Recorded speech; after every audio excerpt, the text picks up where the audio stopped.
Independent, always they always give us independent news. আপনার ব্যাগে সবচেয়ে অপ্রত্যাশিত কোন জিনিসটা থাকে? আসলে আমারটা তো মানুষ এমনিই দেখতে পারে। সাকিব ভাইয়ার নেক্সট ফিল্মের জন্য আমি সাইন আপ করব কিনা। আপনার স্কিন খুবই সুন্দর, তো আপনার সাথে পরিচয় হওয়ার পরে প্রথমে মানুষ আপনার পরিচয় জিজ্ঞেস করে নাকি স্কিন কেয়ার টিপস জিজ্ঞেস করে? স্কিন কেয়ার টিপস মেয়েরা জিজ্ঞেস করে, আমিও বলে দেই আমি গেট কিপিং করতে পছন্দ করি না। অ্যান্ড আসলে আমারটা তো মানুষ এমনিই দেখতে পারে, বিকজ আমি যেসব জিনিস প্রমোশনাল করে থাকি বা প্রমোশনাল ভিডিওগুলোতে আমার যেসব প্রোডাক্টস বা ইনগ্রিডিয়েন্টস দেখে আমি ওগুলো ইউজ করি। সো লুকানোরও কিছু নেই। অ্যান্ড আলহামদুলিল্লাহ আমি টেক কেয়ার করার চেষ্টা করি। Skin care is very important and সব মেয়ের স্কিন কেয়ার করা দরকার। আচ্ছা, কেউ যখন আপনাকে বলে সুন্দর হওয়ার টিপস দেন, একদম শুরুতে কোন টিপসটা দেন আপনি? সুন্দর হতে হলে সুন্দর মনের মানুষ হতে হয়। তো আমি এটাই বলি যে সুন্দর হবার যেটা বাহ্যিকভাবে সুন্দর সেটা কখনোই সুন্দর না। অনেক মানুষ অনেক সুন্দর, বাট 2 মিনিট কথা বলে তাকে আর ভালো লাগে না। তো আমার কাছে মনে হয় যে ভিতর থেকে সুন্দর থাকলে আপনি দেখতে যেরকমই হন না কেন, আপনার পার্সোনালিটি রিফ্লেকশনটা ভিতরের সৌন্দর্যটাই বেশি হাইলাইট করে। তো ভিতরের সৌন্দর্যের কথা আমি সব সময় বলি। ওয়াও! আচ্ছা, যেহেতু সৌন্দর্য নিয়ে কথা হচ্ছে, আপনাকে যদি 24 ঘন্টা মেকআপ ছাড়া লাইভে থাকতে বলা হয়, আপনি কি করবেন? আমি আই থিঙ্ক অনেক সময়ই মেকআপ ছাড়া লাইভে গিয়েছি। অ্যান্ড মেকআপ ছাড়া থাকতে তো সবারই ভালো লাগে, বাট যদিও লাইটসের জন্য অনেক সময় দেখা যাচ্ছে যে স্কিন টোন ব্যালেন্স করার জন্য আমাদের মেকআপ নিতে হয়, ক্যামেরার জন্য মেকআপটা করার দরকার পড়ে। বাট মেকআপ ছাড়া থাকাটা আসলে খুবই কমফোর্টেবল ফিল করে। অ্যান্ড আই ফিল লাইক স্কিনটা একটু ব্রেথ করতে পারে। অ্যান্ড প্রত্যেকটা মেয়ের আসলে স্কিনকে ব্রেথ করার টাইম দেওয়া উচিত। বাট আমাদের প্রফেশনে একটু difficult, because all the time আমাদের মেকআপ ক্যারি করতে হয়, বিকজ অল দ্য টাইম আমাদের ক্যামেরার সামনে কাজ করতে হচ্ছে।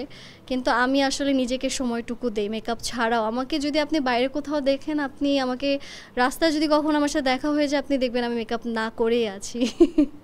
আচ্ছা, কোনটা বেশি কঠিন মনে হয়, এই ক্যামেরার সামনে মানুষকে বা জার্নালিস্টদের প্রশ্নের উত্তর দেয়া নাকি ফ্যামিলির মানুষদের প্রশ্নের উত্তর দেয়া? ফ্যামিলির মানুষের কোয়েশ্চেন অ্যান্সার তো সব পরিচিত, বাট জার্নালিস্ট যারা, তাদের দেখা যাচ্ছে যে কোন সময় কোন ব্যাডমিন্টন ছুঁড়ে মারে এটা আসলে বুঝে উঠতে পারি না। বাট আমি অ্যাট দিস পয়েন্ট মনে হচ্ছে যে না, আসলে সবার সাথে একটা ফ্যামিলিগত বন্ডিং হয়ে গেছে। তো তো আমি দেখেছি আমাকে কখনো উল্টাপাল্টা কোয়েশ্চেন কেউ কখনো করেনি, সবাই সুন্দর সুন্দর কোয়েশ্চেন করেছে। তো আই ফিল ব্লেসড যে আমি এত কিছু দেখি, এত উল্টাপাল্টা কোয়েশ্চেন দেখি, বাট আমাকে কখনো এরকম কোয়েশ্চেন কেউ করেনি। তো আমার কাছে মনে হয় যে তারাও এখন আমার জন্য একটু ইজি গোয়িং হয়ে গেছে। তো কারোটাই আসলে প্রবলেম মনে হয় না। আচ্ছা, আমরা তো জানি মেয়েদের ব্যাগে অনেক কিছু থাকে, অনেক অপ্রত্যাশিত জিনিসও থাকে। আপনার ব্যাগে সবচেয়ে অপ্রত্যাশিত কোন জিনিসটা থাকে?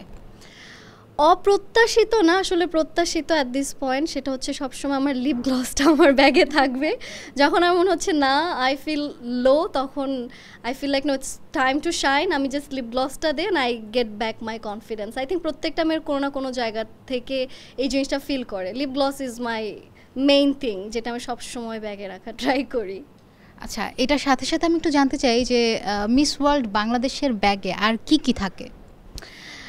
সব কিছু বলে দিলে তো খোলাসা হয়ে গেল, না না, বেশি কিছু না। মিস ওয়ার্ল্ড বাংলাদেশের ব্যাগে পাওয়ার ব্যাংক থাকে, বিকজ অনেক জায়গায় যেতে হয়, ফোনে চার্জ থাকে না। অ্যান্ড অফকোর্স আমার খুবই কেয়ারিং একটা হাজব্যান্ড আছে, যে একটু পরপর আমাকে ফোন দিয়ে জানতে চায় আমি কোথায় আছি, তো তাকে আমার আপডেটেড রাখতে হয়। তো পাওয়ার ব্যাংক ইজ মাস্ট। অভিনয় তো অভিষেক হয়ে গেল, এবার সামনে অভিনয় নিয়ে কি প্ল্যান? আগে দেখি মানুষ কি বলে। আমি খুবই নার্ভাস, মানে বিকজ এটা আমার যেহেতু প্রথম কাজ, আমি খুবই চিন্তিত যে আসলে ঠিক আছে মানুষের ভালো লাগবে কিনা, বিকজ দিন শেষে it's the audience who decide who is going to do the work or not. If they like it, definitely আমি ট্রাই করব আমার বেস্ট আরও ভালো কিছু কাজ দেওয়ার। বাট যদি পছন্দ না করে তাহলে হয়তো কান্না করতে হবে একটু হালকা করে। নাটক অনেক কান্না করেছি, সো ওইরকমই দেখতে পারবেন আর কি। Okay, first love web film release হচ্ছে, এটা রিলিজের পরপর যদি শাকিব খানের থেকে কল পান যে শাকিব খানের নেক্সট সিনেমায় আপনাকে সাইন করা হবে, কি করবেন?